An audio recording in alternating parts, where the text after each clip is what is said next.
All right. Welcome, Katrina. I see she's coming on. My name is Renee Dolio, the Recruitment and Enrollment Manager for Trellis.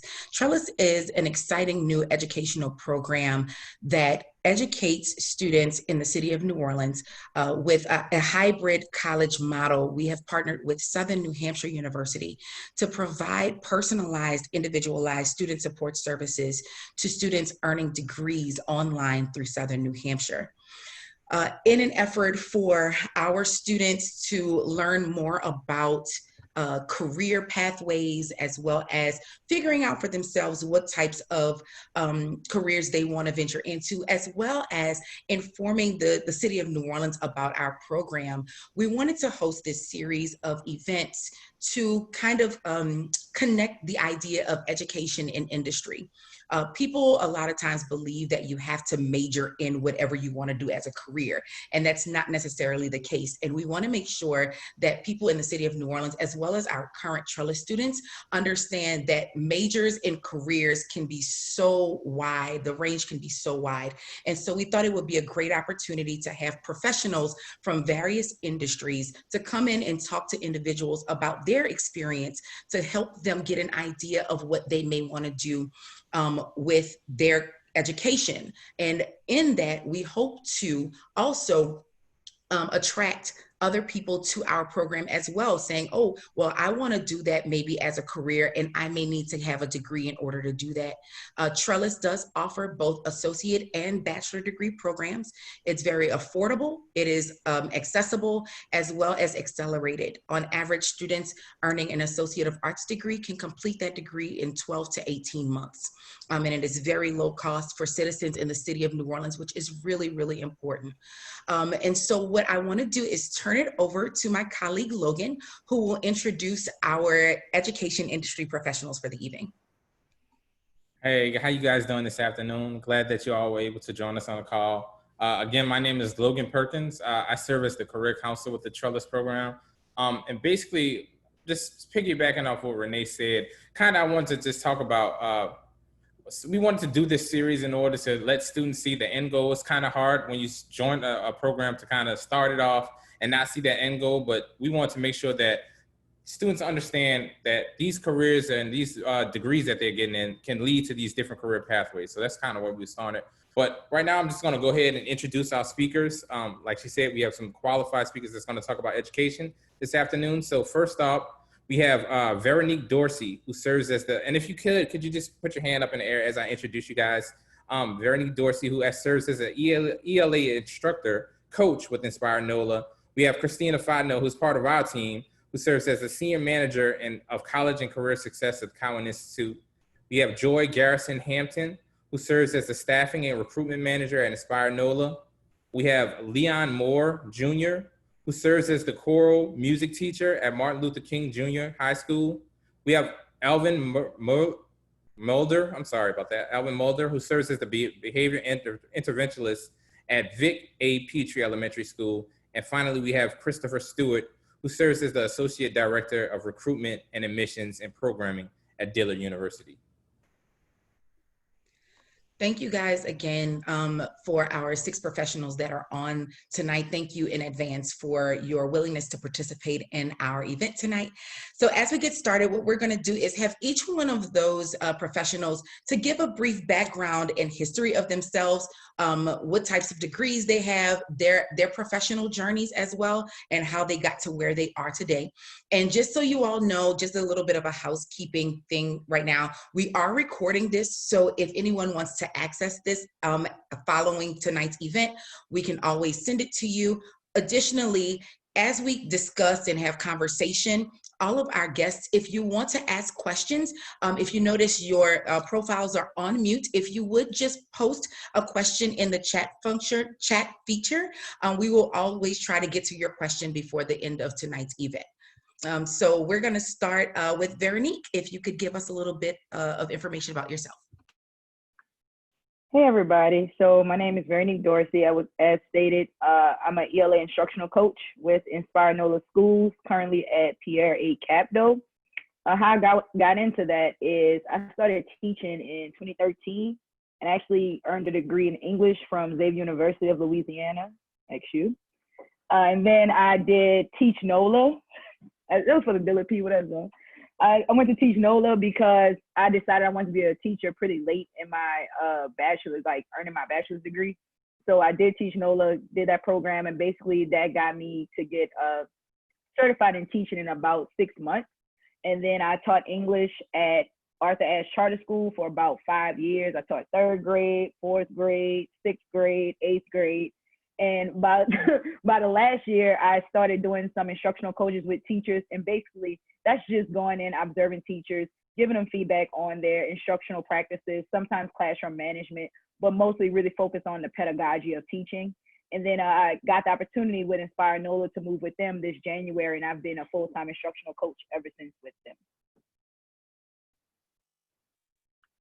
Thank you so much, Veronique. Leon, would you like to go next? Sure. Good evening, everybody. My name is Leon Moore Jr. I am choral director at Martin Luther King Jr. Junior High School in Monroe, Louisiana. Initially starting off, I have to be honest, I didn't want to be a teacher. I can remember when I was in grade. Let me back up. I earned my Bachelor of Music in Vocal Performance from Alcorn State University. Go Braves! And I earned my Master of Music also in Vocal Performance from Southeastern Louisiana University. And I was a performance major because I had no desire to be in the classroom. I was going to be a singer, and nobody was going to make me change my mind. I remember one time in grad school, one of my professors said, "Leon, you will teach at some point." And I kind of like just blew him off, yeah, whatever. And my first job out of grad school was actually with Upward Bound teaching choir. And after that, I became adjunct at Dillard University for a year. After that, I went back home to Mississippi, where I'm originally from, and I did some subbing work. And I actually found out, oh, I actually like this. And I found out about the, and I wanted to come back to Louisiana. I found out about the ancillary certification that you could get here. And I found out about a job in Monroe teaching choir, and I was able to get back here where I've been teaching choir for 6 years, going on 6 years. So it's actually, and it's like, I've done a little bit of everything in different fields, and this is by far the most rewarding one for me. I actually feel like I'm making a difference, and it's very much rewarding for me. So. Thank you so much, Leon. Next, we'll have Christina Fontenot. Oh, I think you're still on mute, Christina. Good evening, everyone. My name is Christina Fontenot. I'm in a unique position. I'm the outgoing director of college counseling at Abramson Sci Academy, and I'll be starting my new role with the Cowan Institute, which I'm super, super excited about. I've only ever worked in education. My bachelor's degree is in elementary and special education from Dillard University. I then received my a few DU people here.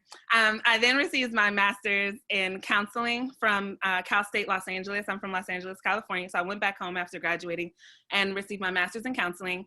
After that, I transitioned to University of Southern California, where I worked for 10 years in student services. So I started out as a student services assistant, pretty much helping make sure students registered on time and passed out paperwork. And when I departed, I was the senior assistant director of student services. So with that, I was in charge of recruitment and admissions for our master's and doctoral programs. And I absolutely adored the work that I did. But with that, I realized that there was a disparity in the number of students of color that I served, specifically Black students. Through my 8-year period there, I recruited about 2 Black students. Only one of them actually came. The other young man went to MIT. And so that was usually the case. Students would apply, but they would never get to the recruitment phase, or other schools would show more expressed interest in them. And so I never really got a chance to recruit the students that I most wanted to serve. And so with that, I decided to transition to the K through 12 sector to work with students to help empower them and inform them of the various options that were available to them via graduate school as well as undergraduate school. So I think a lot of students, myself included, limit their scope of what their possibilities are, and they're just not aware of some of the things that are available to them. And so I really wanted to work with students to help inform their process for their undergraduate as well as graduate degrees. And so that brought me back to New Orleans, where I started my career in college counseling at Cohen College Prep, and then Abramson Sci Academy, and then now I'll be transitioning to the Cowan Institute. So I'm really excited about the trajectory that I've taken. This new position will allow me to combine both my experience in higher education as well as my experience in K-12, and I really love both sectors, so I'm really excited to do this work with you all. And we're excited to have you, Christina. Next we'll have Alvin Mulder. Oh, take yourself off of mute. Yeah, as you can see, I don't use Zoom a lot, guys. So I'm working on how to be quick with this. Okay, so again, my name is Alvin Mulder. I am a behavior interventionist at Vic APG under Jefferson Parish Schools. I have been finished in psychology with a minor in history. I've done more outside of the classroom than inside of the classroom.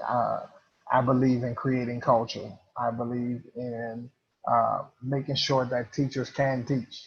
That's part of my job, to make sure that kids are in class doing what they're supposed to do, so that teachers can teach effectively.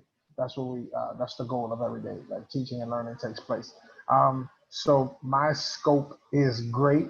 I get to see the student come in from the student who may have a few challenges and come in and then become the student who is become the leader in the class, or however you want to put it. So my scope, being outside of the classroom, is the scope I love. I am honestly getting the itch to go inside the classroom. I don't know how that's gonna look. I'm getting the itch to do it though. But I enjoy creating culture. I love creating culture. It is, I think it is the most important, one of the most important pieces of any effective school. And not just creating culture with students, but creating relationships, building relationships with parents, which is so key to creating culture in school. Because without parents, it can't work. It takes parents, teachers, and students to make a great school. So I have worked on every level, K through 8, high school, even pre-K. I did 2 years in pre-K 4. That was an experience all by itself, but a valuable one as well. Thanks, guys. Thanks so much, Alvin. And last but definitely not least, we have Joy Garrison-Hampton. Hello, guys. Thanks so much. Thanks, Renee and Logan, for hosting such an amazing event to get people together to really learn about what you guys are offering with Trellis. Again, my name is Joy Hampton. I am a staffing and recruitment manager with Inspire NOLA Charter Schools. My story starts, I earned my Bachelor's of Arts degree from Dillard University in secondary education. And then from there, went on to teach at my alma mater, which is McDonough 35 Senior High School, for a short time period, and then went on to teach for another 10 years in the city of New Orleans in the charter network. After completing those 10 years inside of the classroom, serving various roles as teacher and senior advisor, as well as events coordinator for those students, I decided to transition into Jefferson Parish as a staffing and recruitment coordinator.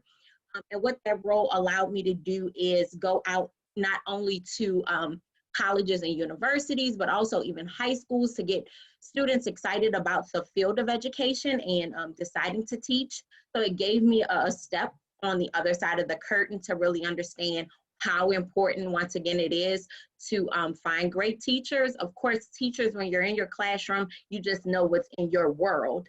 You don't realize all the other things that happen outside of that. So I had the opportunity to work with Jefferson Parish for 3 years, and now I've transitioned to Inspire NOLA to do pretty much the same work, but it gives me a greater joy because I get, once again, to step my foot into helping my alma mater, which is 35, which is one of our schools within our network, making sure that we have great teachers and creating that legacy within the city of New Orleans for all of these great high schools. So that's just a little bit from teacher to recruiter now. That's my story. Thanks so much, Joy. And I was just kidding. Last but not least, Christopher Stewart. Good evening, everyone. So as Renee said, I'm Christopher Stewart, the Associate Director for Recruitment, Admissions, and Programming at Dillard University. I've been professionally at Dillard for a total of 12 years. I started off as an admissions counselor / recruiter. In my office, everybody does everything. So started off as an admissions counselor recruiter. And I was actually had no plans whatsoever of going into education. When I actually applied for the job, I was applying for an internship, but the directors of admissions and recruitment liked me and decided to hire me full-time rather than just for the internship. And so over the years, my position has kind of changed a little bit. I've gone from being an admissions counselor to being what was that position? But it was a customized position based on some of the things I contributed to the office, and then eventually becoming the associate director about 3 or so years ago. And yeah, I've kind of worked all across campus as well with student engagement. I've taught for a semester as well. So yeah, it's kind of me. Thank you all again so much. What we're going to be doing next is doing a sort of roundtable discussion. We will ask a series of questions, and one or multiple or all of our professionals are free to answer these. And for our guests, if you think of any questions while we're having this discussion, please feel free, again, as I discussed earlier, please feel free to drop a question in the chat, and we will try to get to those questions. So starting off, the first question that we have is, when you started college, did you envision having a career in education? I know some people already answered it, but for those who haven't, did you envision having a career in education? I could start, and the answer is no. So again, I went to Xavier, and of course, Xavier is known for sciences. So I started as a chem pre-med major. But even before that, I come from a long line of teachers, and I was always told, like, I also play music. Don't be a musician. And well, don't major in music, and don't be a teacher because you're not gonna make no money. But I didn't listen. So as I got to Xavier, I was not feeling the pre-med thing. So I majored in English because I really love reading and writing. And I initially wanted to go to law school. And then by the time I got to my senior year, I was like, I don't know if I want to go to law school right now. If I do, it'll probably be later. But what happened, I became the band director somehow at 35, which is my alma mater also. And so that really like put me in the classroom and really interacting with kids, and I loved it. So that's when I decided to do Teach NOLA and into the classroom. But if you would tell me 10 years ago I would be a teacher or even in education, I'm like, you're crazy. Why would I even do that? And here I am now.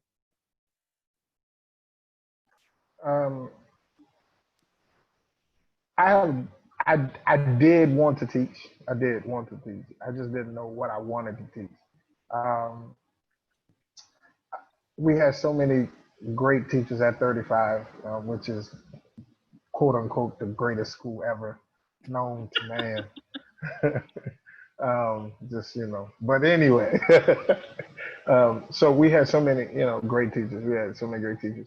I just didn't know what I wanted to teach. And I fell in love with social studies from Ms. Sanders, Mr. Pickett, who were some of the great teachers we had at 35.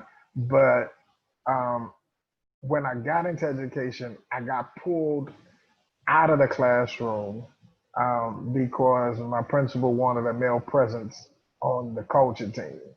And so I went to the culture team and got kind of stuck with culture. So that's where I've been for the last few years. I had my little heart set on being a teacher. Like I said, my degree is in education. It got really real during my observation and during my student teaching. And that is when I realized that I was not emotionally prepared or ready to be a teacher. And so I was not going to do, and that is why I ended up going to grad school for counseling for real. Because I was just like, I need to be able to help these children, and I don't think I'm ready. And then when I ended up with like a grad assistantship doing academic advising while I was in grad school, and that's how I realized like that was a career field, because I legit wanted to go back into the classroom. I wanted to be a teacher. I was like, I'm gonna have my master's and I'll be like super duper ready. And I really just like enjoyed what I was doing, and I realized that I could work in adult education and work in non-traditional education and all these different ways. And like I said, I've only worked in education, so I stuck with the field for sure. I didn't abandon it, but I was not prepared to be a classroom teacher. I'm still not prepared to be a classroom teacher, because when I have to push into classes, that is like, oh my God. But I love it. That's so honest and real. That's honest. Would anybody else like to answer that question? I initially planned on going to law school. I think I got to my senior year after I had taken the LSAT and gotten accepted into law programs, and was like, I don't want to do this. And so in the midst of waiting to apply for other grad programs is when I applied for this internship. And all those grad programs fell through. And so I was blessed that they decided to hire me full-time rather than just as an intern. So that's how I got here. Awesome. We're going to ask another question, and this is for everybody to ponder. What strengths do you think are important for someone interested in the education industry? I'll take that one first. One is definitely perseverance. And what you understand is that every day is going to be a new challenge and a new hurdle to jump. But if you keep jumping the hurdles, you'll get there. It's not going to be an easy road. So I think a definite strength is perseverance, knowing that you are going to push through all the things that are going to be thrown at you on a daily basis.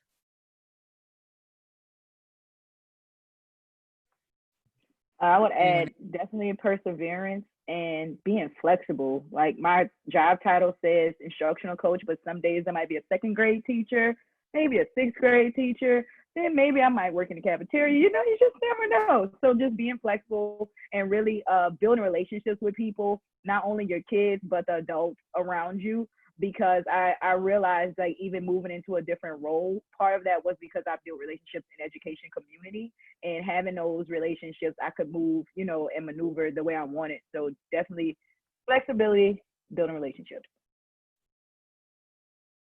I'd like to add, like, know why you're going into the field. I think just like loving kids is not enough. And I think that was like where I kind of took the wrong turn. So I was like, I love working with kids. I'm gonna be an education major. And I loved my experience in college, but when it was time to transition to the workforce, that was just not enough to stick with it. But my love of education was absolutely enough. And so I took that and I figured out another way that I could flex that into something else. But I think to know why you're going into it, and especially in these times right now, it is highly, highly, highly critical that you know why, because we have so many people that are transient in our field that it's really important to know that you're going to be there and you're going to commit and be there for the long haul. I would say adaptability. Things are always going to be thrown at you. You have to learn to adapt to your environments. Otherwise you won't be able to stay. I think cordiality, definitely learning to be cordial with people, because you will work with people that you are not going to care for at times, be it professionals or students. But you have to learn to be cordial with everyone kind of through it all. And then I would say the willingness to continue to learn, never feel like you know everything, and you will sometimes even learn from your students. And you'll learn from other professionals, but you always have to be willing to continue to learn in order to, I think, have the staying power within education. That's awesome. Really great advice as far as strengths go, because we all need to know in career what strengths employers are looking for with an employee. So here's another question. What drives you every day in your profession?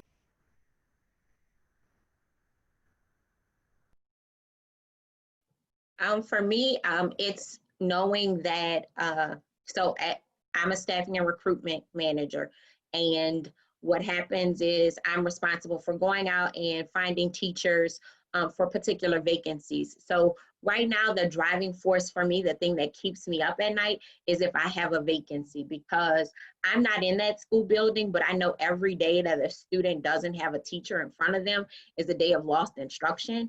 So that is something that drives me a lot. It's like oh my God, I still don't have a teacher for this principal, or I still don't have a teacher for this particular school. So that's a driving force for me. And also knowing that I have young children. And so the people that I look for, my question all the time is, am I comfortable enough to have this person in front of my own kid? And so that's always something that I think all educators, when we do our self-check, did I give enough where I would be pleased if I was my own kid's teacher? So that's the thing that drove me as a teacher as well. My drive comes from not wanting any child to be left behind, because some children can get lost in the shuffle, and that's the truth of the matter if we're not careful. And I think that all of us get lost in the shuffle. You know, sometimes we focus on certain areas or certain students, and so I want to make sure that that quiet student that's sitting in the hallway does not get left behind. That student who may be autistic, you know, who's just shy or what have you, does not get left behind. That's my drive. When I first, no, somebody go. No, go. I've talked. Okay. So mine is, when I got into teaching, I definitely wanted to help children from my city, but also that looked like me. And so I did that for a while, and then I realized I was impacting a small amount of children. So at the time I was teaching like 96 kids. So I knew I impacted those 96 kids on a daily basis. And I kept thinking about how could I impact more? And so moving into being an instructional coach, I realized like every teacher I'm helping 90 more kids, you know, and just really impacting the community that and influencing and impacting the community I want to see.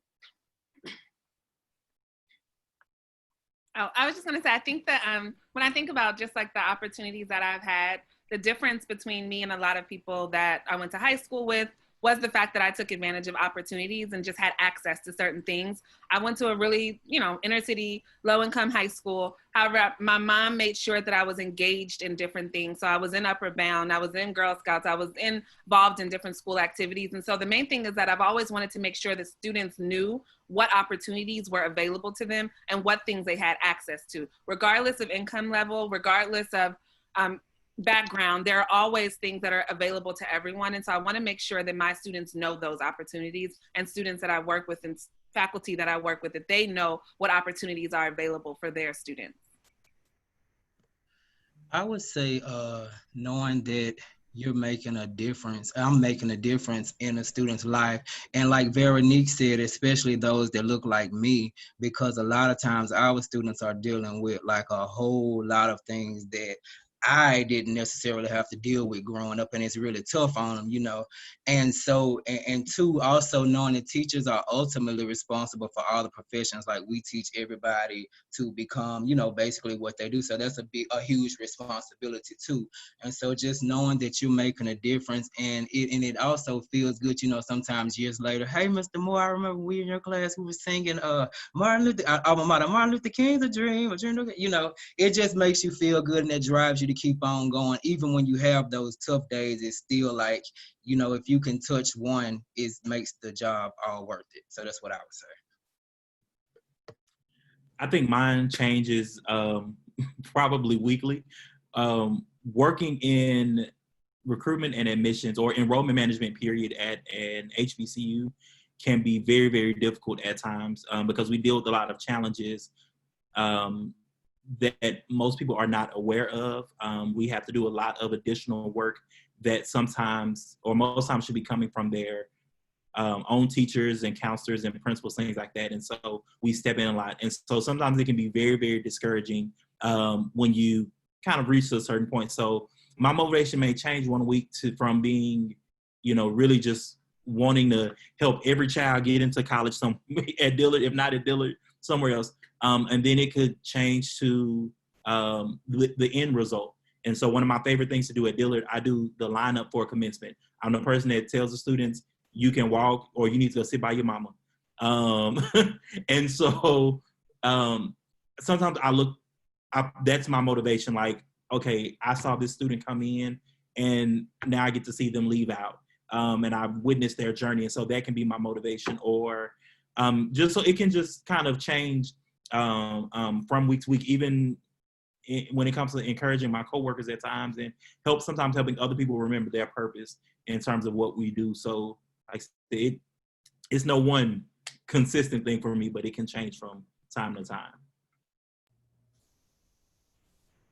Hey guys, I want to actually take a step back. I know we talked about strengths and we talked about what drives you, but I noticed that a lot of people on this call said that they didn't initially want to go into education. And what I wanted to ask was, although we don't offer a specific program that gives students an actual teacher certificate, we do offer different programs such as communication and different things such as that. And I taught as well, and my major was psychology, so obviously I didn't plan on going into that. But some of the transferable skills that I kind of acquired through my psychology program as well as my counseling program prepared me to be a teacher. And I just wanted to ask you guys, especially, the guys that talked about not going into, what were some of the skills that you felt that you acquired that you were able to use not only in the field that you thought that you were going into, but the field that you are in now?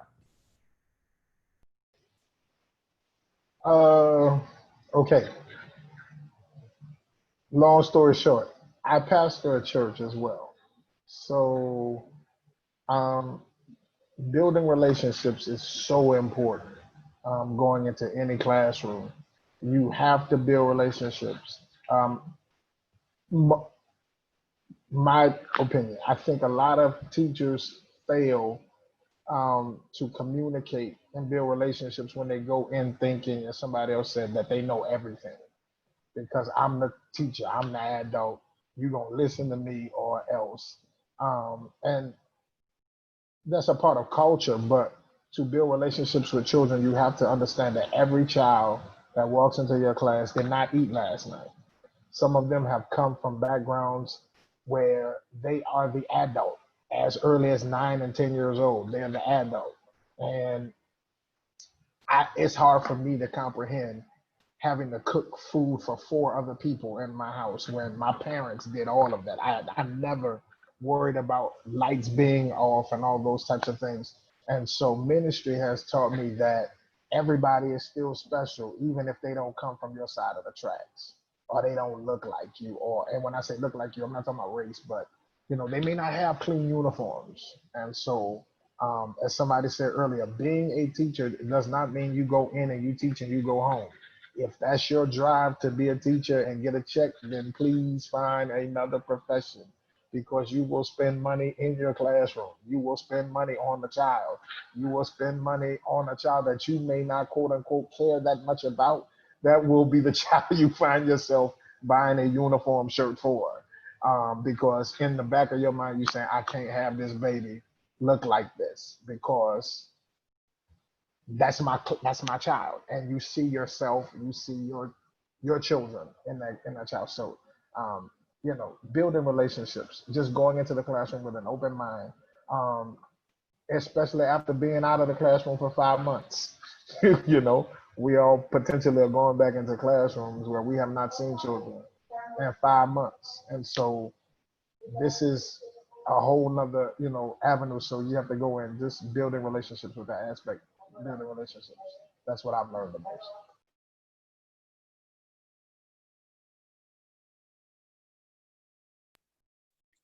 Great. Thank you guys so much. I want to ask you, so we have been going through COVID-19 and, this, what they've been calling the new normal. So based on that and your experience in the education industry, where do you see the industry going in the next 10 years? So my last 2 years in the classroom, I ran pretty much an all virtual class. So most of my class was online.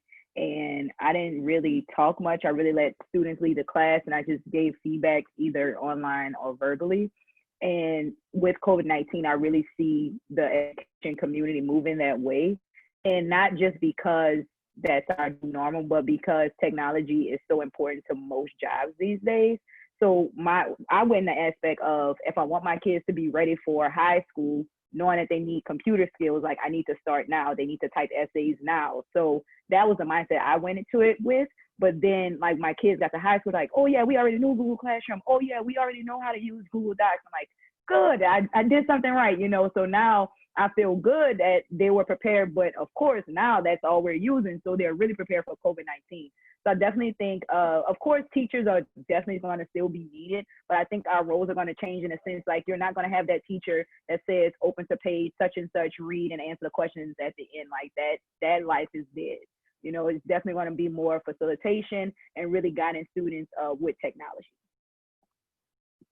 Yeah, I think that there's definitely, to Veronique's point, there's definitely going to be a shift to a more independent educational landscape where students are going to have to be able to get information, access information, synthesize information independently and report their findings. And so what I found that even in this transition between those last 3 months of school is that a lot of my students struggle with the ability to do that work independently and just turn it in without someone guiding them step by step through the project. So that students being able to do that independently. And also technology is a lot more than texting. And that's what my babies, we just realized that there was a big gap in what their ability to communicate effectively through email and just address an email, transcript an email, like all of those types of things. And a lot of it was just transpired like kind of like text messages would be. And so learning the differences between the different modes of communication, especially in an electronic landscape, because when you're communicating with colleges and communicating with potential employers, there's just a different type of communication that needs to take place. And so I think that they're definitely going to have to double down on effective e-communication as well as independent learning. I think on the higher ed side, there are a lot of changes. So kind of when everything first happened, it thrust everyone into this virtual environment that, you know, while we think all colleges and universities should have these online programs and, you know, should be moving in that direction, but a lot of our institutions really were not prepared for online learning. A lot of institutions were really resistant to online learning. And so what has happened, it forced everyone to move into that direction. And now it is making everybody, I think, rethink how they already operate. And so, okay, we didn't offer online programs before, but now we have the capability. So what does that mean for us? When it comes to the recruitment and admissions side of it, sheesh. It's so like the communication is definitely going to change. So one thing that's, I think on the HBCU side that we deal with a lot is we get students who kind of piecemeal their applications into us. And so we may get an application here and then we'll get every other document over the course of the next 6 months. And so now it's kind of, I think, going to start pushing people to start, okay, let's get all this in together at one time. Let's kind of operate and kind of be more intentional with what we do. And so I think I'm excited about that. I'm not, with when it comes to college fairs, things like that, that is probably the most unique thing that is going to change. I got a little overwhelmed today at work because I'm looking through all these college fair invitations that we've received, and you see college fairs being planned on this virtual platform that are lasting 6 and 8 hours. And I'm like, no, that cannot happen. Like, you know, you want somebody to sit in front of a computer for 8 hours for 12 students to come through. It's not happening. So causing people to kind of rethink and put some methods to their madness and just kind of really be strategic with what they have going on. And a lot of institutions are now going to have to start paying for platforms and things, and not necessarily relying on all of the free things that are out there anymore. So I'm actually excited about a lot of the changes that will be happening in higher ed because of COVID. So the next question we want to ask you guys, when people think of the education industry, they immediately think of K through 12. What type of careers are there in higher education and just across the board? I'm thinking about the reorganization of schools as the charter system has kind of infiltrated our city. I'm thinking about the reorganization, and when we were growing up, we might have had a vice principal and a principal, and now you may have 5 vice principals, and you may have a cultural coach, you may have an instructional coach. So just thinking about all the different jobs and the different ways in which education has evolved over the next years, what are some jobs in higher education as well as across the K through 12 education that we might not think of as traditional? Yeah. So we have a new position that, because I think more than anything of COVID, we know that our students are going to need some additional wraparound services. So we have a position called a youth coach, and that person kind of mirrors something like a social worker, but they'll come in and really provide those additional wraparound services that students need. So individuals who have backgrounds in psychology and social work and those kind of things are ideal candidates, where they can still participate and work inside of a K-12 or a K-12 and post-secondary environment. So those are some examples, as well as positions like my position, a recruiter, coming in and some things about what education is supposed to look like. So you have an opportunity to look and get a feel for education on the other side of the curtain. I know when I was in high school, my position, like college counselors, were not as popular. So I know there are people, if you have an interest in college and want to make sure that students get to college, there are positions like mine where you could be a college counselor. There are career counselors that specialize in helping students find and attain different career pathways.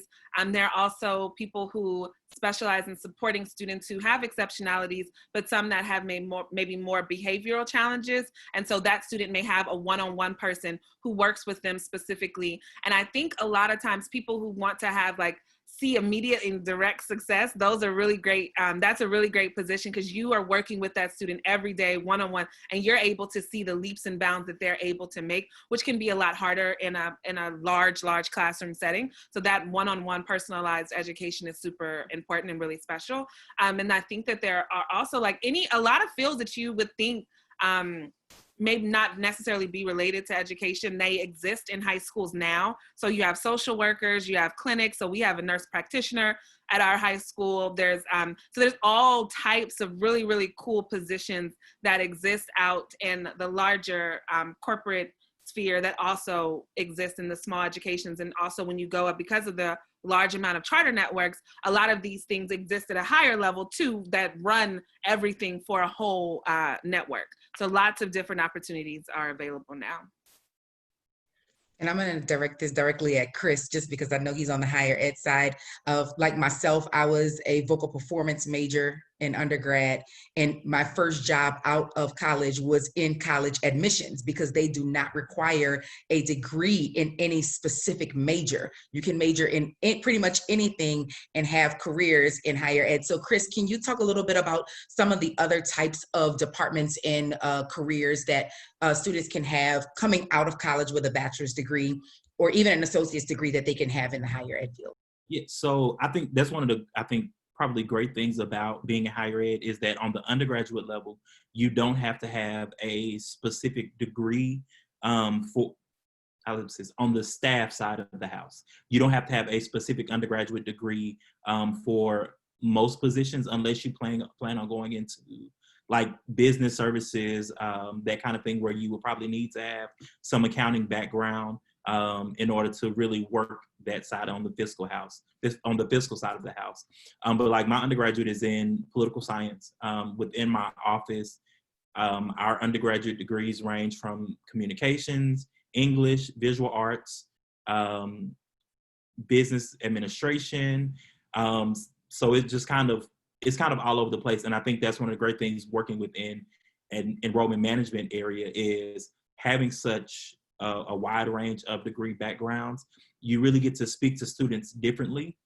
So if I had I've seen admissions offices where like everyone has a degree in business or communications, but what happens within that is you're not necessarily relatable to students because you're not able to speak to what they want to go into. So I can talk to that student who wants to go into the social sciences because that's where my background is, whereas my colleague who majored in visual arts, she can really go in to depth about what a visual arts program is. And so that's one of those really great things. And when it comes to work on the faculty side of the house, that's where you have to have your more specialized degrees in, and that is more so, like I said, once you get on the graduate level work, that you have to have those specialized degrees. But coming in on the staff side, like I said, there's no specific degree that you really need to have, and probably one of the really great things about it. Thanks so much. We have time for one more question, and then we'll address some other things. So to the entire panel of professionals, what advice would you give to someone interested in a career in the education industry? Pray hard.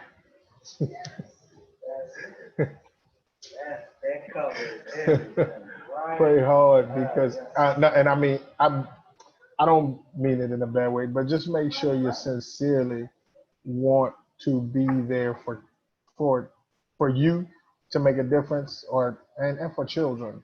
Because at the end of the day, that's what it's about. The children.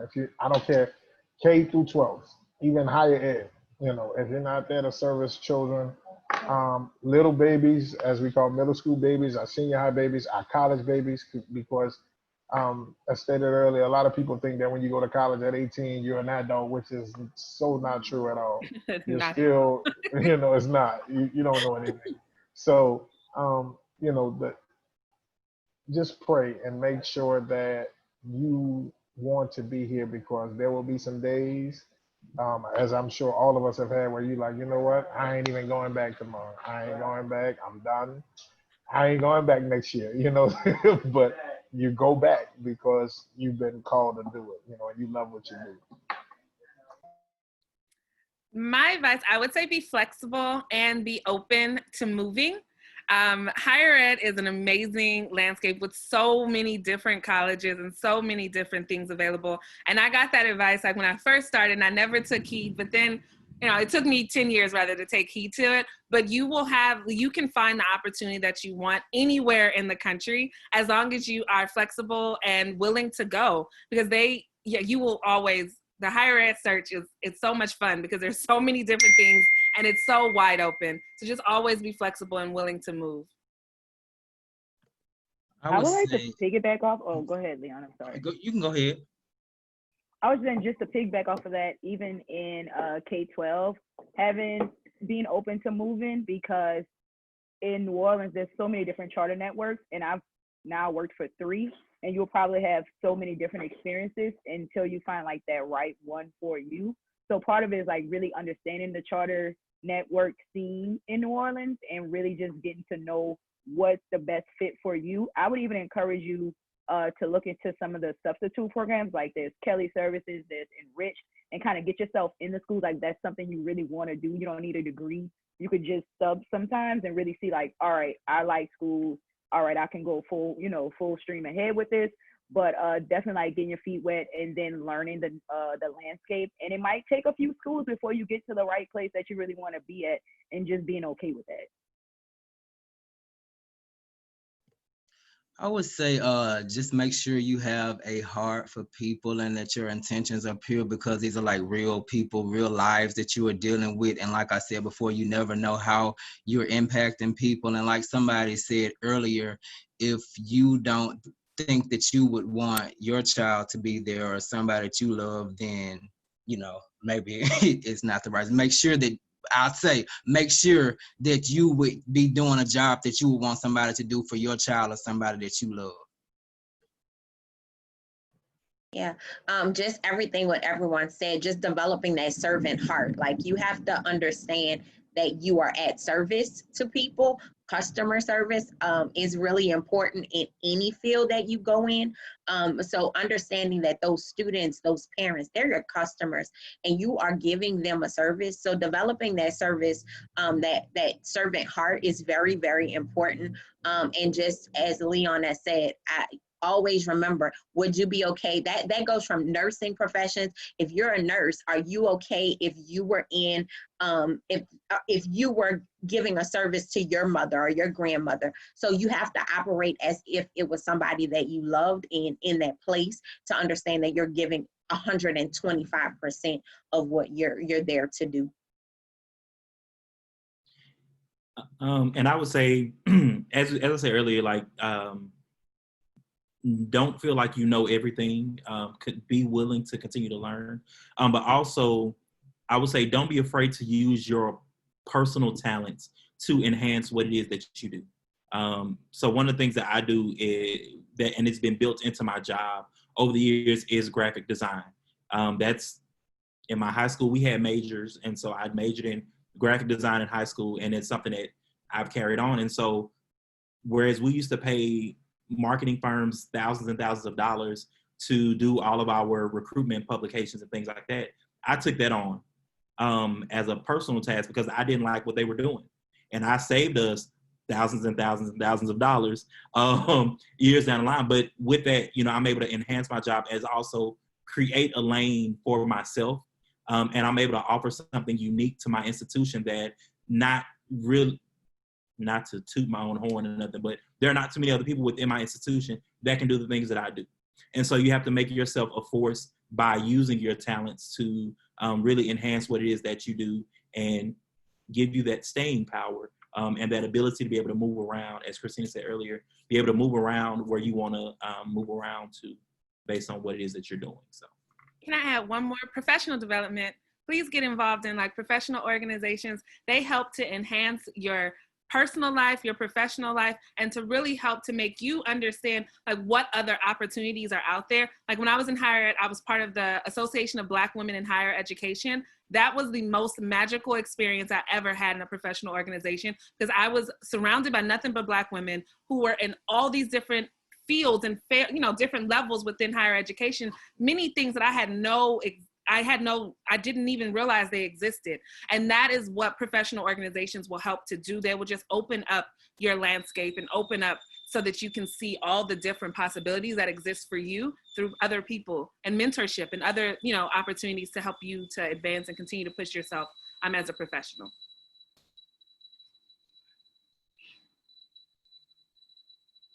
Thank you guys so much. I really appreciate all of your insight and your advice and just a how-to with the education industry. For our guests, we thank you so much for coming tonight. One of the things that we want to make sure that we let everyone know that Trellis is a program that is open and accepting students for higher ed. So if you are considering the education field, we want to take the time to invite you to learn more about Trellis. We have a number of programs that are available for students. We offer Associate of Arts degrees in General Studies with specializations in both business and transforming the customer experience. So like Joy talked about, that communications piece. So we definitely have that available in that customer service piece. We definitely have that available. We also have an Associate of Arts in Healthcare Management. And that leads to a Bachelor of Arts in Healthcare Management, as well as Bachelors of Arts in Communications, as well as Management. So for those who want to do the logistics and operations side of education, we do have a specialization in logistics and operations in that management field. So we have a number of programs that can fit your needs in order to go into the education industry. And if you haven't yet, drop your email address in our chat feature, and I will be reaching out to all of our guests to follow up, to send you copies of tonight's conversation, and we hope to have a continued conversation with you. I'm going to turn it over to Logan to wrap things up. Yeah, once again, I just want to thank everybody for taking time out their schedule to talk to us and to share your knowledge of just education and to give students an idea of what an actual degree, what they can do in the future, and not just thinking about just one actual major, but also just thinking about those transferable skills that they can use in all these different fields that you guys have talked about. Lastly, I did want to say, like Renee mentioned, make sure you drop your email address in the actual chat room so she can second up and contact you guys and follow up with you all. We want to also invite guests to kind of visit our webpage if you haven't and you want to learn more about the Trellis program. I dropped the actual address earlier in the chat. It's trellisnola.org. So if you want to learn more about the program, if you have friends or family or somebody you know that needs to are looking to get back on their feet, get a career, and looking for upward mobility within their career, tell them about the program and let them know that we're out here and we're serving New Orleans. Also, lastly, follow our social media pages. We are at Trellis_NOLA, and that's on Instagram, Twitter, and Facebook. So make sure you actually follow us if you haven't yet. And thank you again for spending time this afternoon. I know it's late and everything, but we appreciate you all. Thank you all so much. We do have a number of other, another few industry meetup events that will be taking place. Our next industry meetup event will be on Wednesday, July 29th. Same spot, will be on Zoom again, and that one will be about entrepreneurship. So if you or someone you know is interested in the entrepreneurship field, whether that is owning your own business or being in the business field, this would be a really great meetup event for them. So please share the word about our next industry meetup event, and we'll shoot everybody some emails to remind you about the next industry meetup events that will be happening over the next few weeks. Thank you guys again. I hope you guys have a wonderful night, and it was a pleasure meeting all of you. Have a good one.